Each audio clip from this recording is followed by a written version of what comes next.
Against the backdrop of the bustling and always dynamic New York of the 20th century, where the lives of artists, musicians, and poets intersected, a boy grew up who was destined to leave a significant mark on the art world.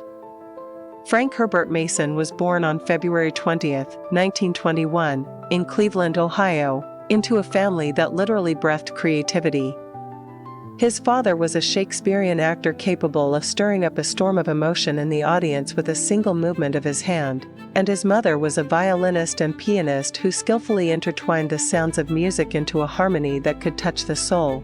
This synthesis of word and sound shaped little Frank from childhood. The atmosphere of intellectual search and beauty reigned within the walls of their home.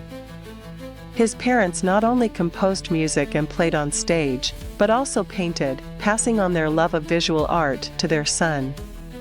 The family often discussed literary works, musical compositions, and paintings by the great masters of the past. Frank Herbert Mason's childhood and adolescence became the foundation of his future.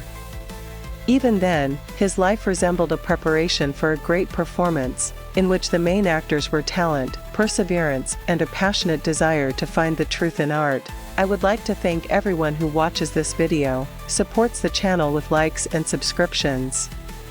Please do not forget to comment on the video and share it with your friends. According to statistics, 80% of regular viewers watch the channel without a subscription, which negatively affects its search results on YouTube. Therefore, I would like to ask everyone who has watched the channel for the first time and is already a regular viewer to subscribe and thus support us. Frank Herbert Mason's childhood was like a theatrical production in which creativity and inspiration were the main characters. His father, a Shakespearean actor, knew how to turn words into living emotions, creating an atmosphere of magic and drama for the family. His mother, a talented musician, filled the house with the sounds of the violin and piano, adding tenderness and harmony to this picture. Her music was the soul of the house, and his father's talent was his passion. In 1932, when Frank was only 12 years old, the family moved to New York, opening up new horizons for the young boy. The city seemed to him an endless source of opportunities. It beckoned with its museums, galleries, and theaters, which became the places of his first deep impressions of the art world. This city became his workshop and his academy, giving him endless opportunities for development. Young Mason, fascinated by the city that never sleeps, began taking lessons from the artist Manuel Reyes, and soon found himself at the Experimental School of Music and Arts. Studying at the school, where he was selected due to his obvious talent, was a real start for young Mason. This school, established by the mayor of LaGuardia, brought together the most gifted young artists of their time. Here, Frank learned to observe the world with a deeper understanding and convey it through lines and colors. This was the first big step on his way to the world of art, which gradually revealed its secrets to the curious boy. His talent for drawing manifested itself very early on. In New York, 12-year-old Frank began studying with the artist Manuel Reyes, who became his first mentor. Studying at the School of Music and Arts, where he was selected due to his obvious talent, was a real start for young Mason. This school, established by the mayor of LaGuardia, brought together the most gifted young artists of their time. Here, Frank learned to observe the world with a deeper understanding and convey it through lines and colors. His early years culminated in his studies at the Art Students League of New York under the tutelage of Frank W. Demond, a prominent classical artist and teacher who not only imparted his knowledge, but also served as a role model for Frank's dedication to art. Demond's style, based on a deep understanding of technique and practical application, was a perfect match for the young artist's character. It was here that Frank first realized that his path in art would be not only a search for beauty, but also the unlocking of the technical secrets of the great masters of the past. Let me remind you that we have launched our channel in the Telegram Messenger, where a collection of the artist's paintings is already available, which were not included in this particular video due to the restrictions on YouTube. Therefore, I invite you to join our Telegram channel by clicking on the link in the description to this video, or by clicking on the QR code that appears on your screen. You will find unsurpassed intimate female images and real art without censorship. For Frank Mason, his studies at the Art Students League were not only a school of skill, but also a period of first significant achievements. Under the guidance of Frank W. Demond, the young artist quickly gained recognition.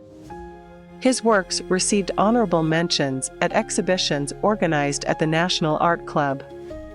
The scholarships he received for his perseverance and talent allowed him to focus entirely on art.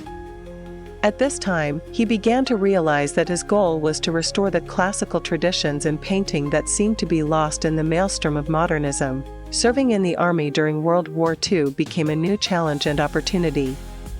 Even in the harsh military conditions, his talent found application. Mason was commissioned to paint portraits of senior commanders, creating images full of nobility and strength.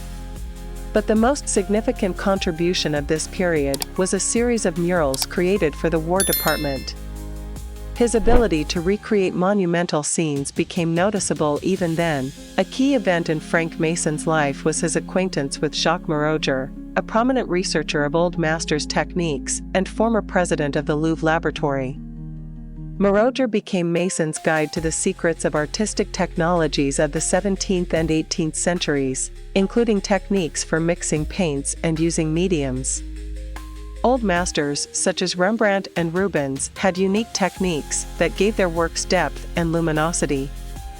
For Frank, this was a discovery that changed his approach to painting. Mason became passionate not only about art, but also about the idea of preserving these forgotten secrets for future generations. From that moment on, his work turned into a mission not just to paint, but to breathe life into his canvases, restoring the lost skills of the great artists of the past. This was his response to the challenges of modernity, which, in his opinion, sometimes neglected technique for the sake of experimentation. These years of formation and research transformed Frank Mason from a promising artist into a master who had already begun to pave the way for his own place in the history of art. Frank Mason has forever imprinted his name in the history of art, thanks to his monumental works and tireless struggle for the preservation of cultural heritage. His work is characterized by a deep respect for the traditions of the old masters, and at the same time a desire to create something new, full of life and spirituality. One of Mason's most significant achievements was a series of 8 frescoes dedicated to the life of Saint Anthony of Padua, created for the Church of San Giovanni di Malta in Venice. This project was not only technically challenging, but also emotionally fulfilling. Mason devoted 2 years of painstaking work to creating 8 by 5 foot canvases that convey the saint's trials and spiritual triumphs. His work now hangs alongside a painting by Giovanni Bellini, which in itself is a recognition of Mason's high level of craftsmanship. In appreciation of this contribution, the Order of Malta awarded the artist the Cross of Merit Prima Class, becoming one of the few artists to receive this high honor since Caravaggio. Portraits were an equally important part of his career. Mason completed commissions for international clients, including Bishop John Cardinal Wright of the Vatican and Prince Giacomo Colonna of Venice. His portraits were notable not only for their accuracy, but also for their ability to convey the character and soul of the model. However, the artist's talent was manifested not only in creating new masterpieces, but also in protecting existing ones. Concerned about the over-restoration of historical paintings, which led to the loss of their authenticity, Mason became one of the most active voices in the fight to preserve artistic heritage. Together with Professor James Beck of Columbia University, he founded the organization ArtWatch International. This initiative was an important step in protecting masterpieces from excessive interference that could irrevocably change their essence. Frank Mason not only left behind a unique artistic legacy, but also proved that true art should not be limited to the canvas, it should live in the hearts of those who appreciate it and in preserving the achievements of the past for future generations. Frank Mason became not only an outstanding artist, but also an extremely influential teacher who passed on his knowledge and passion for art to hundreds of students. His role in the Art Students League of New York was extremely important. After the death of his mentor, Frank W. Demond, in 1951, Mason succeeded him, preserving the legacy of the classical painting tradition. This decision was supported by both the students and the league administration, as Mason was the one who could continue the teaching methodology based on the practical mastery of technique. His classes quickly became one of the most popular in the league. Students were drawn to him not only because of his technical skill, but also because of his charisma, deep knowledge, and love of painting. He believed that art was not just a set of skills, but a way of understanding the world.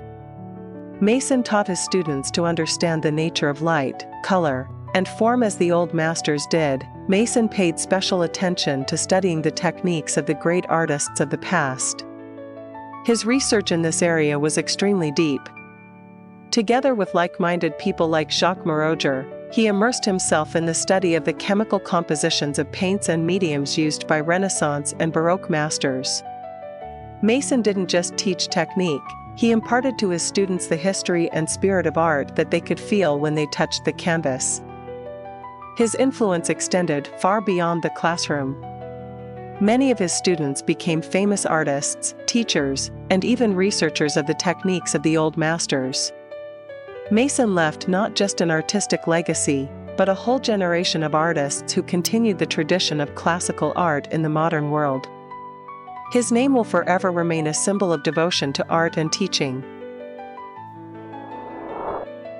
Frank Mason's personal life, like his art, was full of bright events, meetings, and emotions. His first marriage to Phyllis Harriman, the daughter of banker E. Roland Harriman and philanthropist Gladys Fries Harriman, was a union of two creative and strong personalities. Phyllis had artistic talent herself, and her support played an important role in Mason's development as an artist.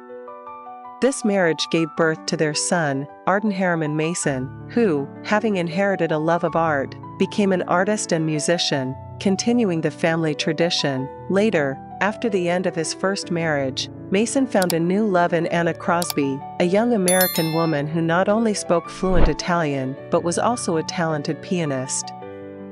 Anna reminded Frank of his mother in her musical giftedness and depth of creative soul.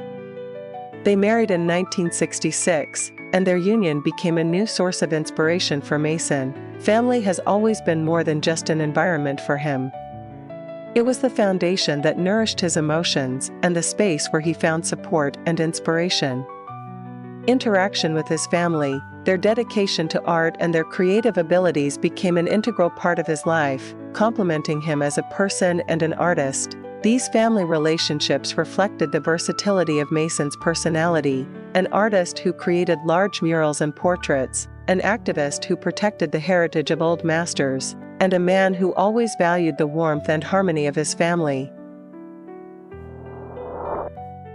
Frank Mason left behind a legacy that goes far beyond the paintings he created.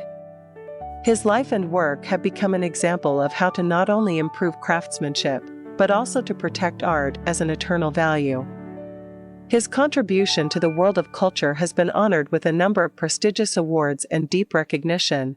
One of the most significant honors in his life was the Order of Malta, which he received for a series of frescoes dedicated to the life of Saint Anthony of Padua. This distinction was not only symbolic, but also historical, as previously only great masters such as Caravaggio and Mattia Preti had received this honor. This award confirmed Mason's status as an artist capable of combining classical traditions with his own unique vision. In 1995 to 1996, Mason served as president of the National Society of Muralists. His leadership in this organization was a natural extension of his many years of work in protecting art and promoting the preservation of the techniques of the old masters. He not only supported his colleagues, but also inspired new generations of artists to appreciate the heritage of the past. After his death, Mason's legacy was given new life in the form of a documentary created by Maestro Films. The film, which premiered at the Big Apple Film Festival in New York in 2011, brought the story of his life and struggles to a wider audience.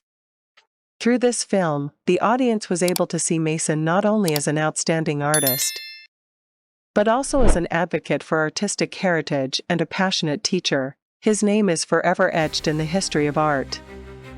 Frank Mason left not only his paintings, but also the idea that art is not just an image, but a heritage that needs to be preserved and passed on, enriching future generations. Frank Herbert Mason left an indelible mark on the art world by combining the impeccable technique of the old masters with the sensitivity of the modern era. His paintings, full of life, light, and spirituality, continue to amaze with their depth and elegance. Mason revived the traditions of classical painting at a time when modernist movements were taking art away from its historical roots. His works became a bridge between the past and the future, reminding us of the eternity of beauty and the importance of technical perfection. His contribution to art was not limited to creating paintings. As a teacher, he imparted to his students not only skills, but also respect for the rich heritage of the past, helping them to find their own voice in dialogue with the great masters. Mason taught that art is not just creativity, but a responsibility to preserve the techniques and principles that created the greatness of the masterpieces of past eras. His activism against the over-restoration of paintings and the creation of the organization ArtWatch International have made an invaluable contribution to the preservation of the artistic heritage of mankind. He opened the world's eyes to the dangers of unprofessional restoration methods and showed the importance of preserving true beauty through his fight for authenticity. Frank Mason's work and activities are not only an example of dedication to art, but also an inspiration for everyone who believes in the power of beauty and art to change the world. He proved that art has no time and no boundaries, and its true value lies in its ability to connect generations and leave an eternal mark on people's hearts.